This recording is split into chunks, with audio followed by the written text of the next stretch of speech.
Tere! Õpetaja Kairi siin. Tänases videos räägime pikkusühikutest ja natuke ka mõõtmisest. Mis on mõõtmine? Mõõtmine on mingite esemete, asjade, elusolendite võrdlemine kas pikkuses, raskuses või milleski muus. Meie tänases loengus keskendume pikkuse mõõtmisele ja pikkusühikutele. Põhiline pikkusühik on 1 meeter. Mida sina veel tead? Sa kindlasti tead, et 1 meetrist 100 korda väiksem on 1 sentimeeter ja omakorda 1 sentimeetrist 10 korda väiksem on 1 millimeeter, ehk siis 1 meeter võrdub 100 sentimeetrit ja võrdub ka 1000 millimeetrit. Ja paneme siia kirja ka selle, et 1 sentimeeter võrdus 10 millimeetriga. Ehk meie võrdluse aluseks on hetkel siis millimeeter. Nii, kus siis neid pikkusi mõõtmisi kõige parem illustreerida on? Alustan sellest, et võrdlen omavahel 3 vastsündinut. Võrdlen inimlast.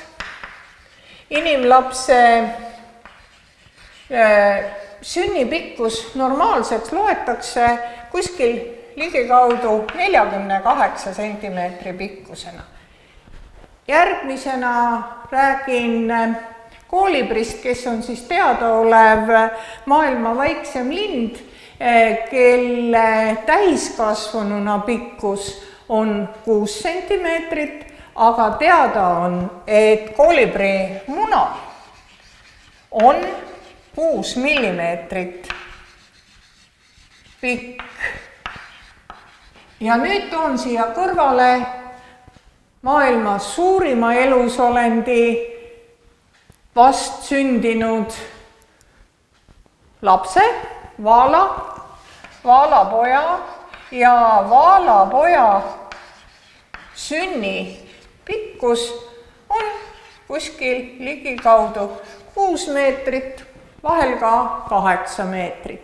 Ja nüüd on hea neid siis omavahel võrrelda, et kui meie vaalapoeg on 6 meetrit pikk, siis tema sentimeetrites on 600 sentimeetrit pikk ja millimeetrites lausa siis 6000 millimeetrit pikk. Ehk siis vaalapoja ja koolibri muna pikkuste vahe on 1000-kordne ja koolibri muna ja inimlapse pikkuse vahe on 80-kordne. Ehk siis 48 sentimeetrit on millimeetrites 480 millimeetrit. Selleks ongi pikkusühikuid tarvis teisendada, et neid oleks mingeid pikkusi oleks võimalik omavahel ilusti ja kenasti võrrelda. Ja selleks on siis tarvis teada, et iga järgnev pikkusühik on teisest 10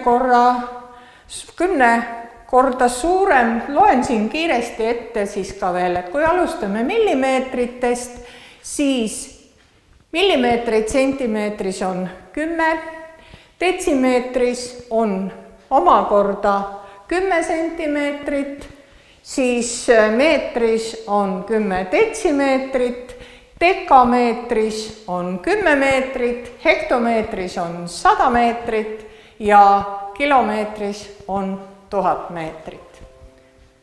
Soovin sulle edu teisendamisel.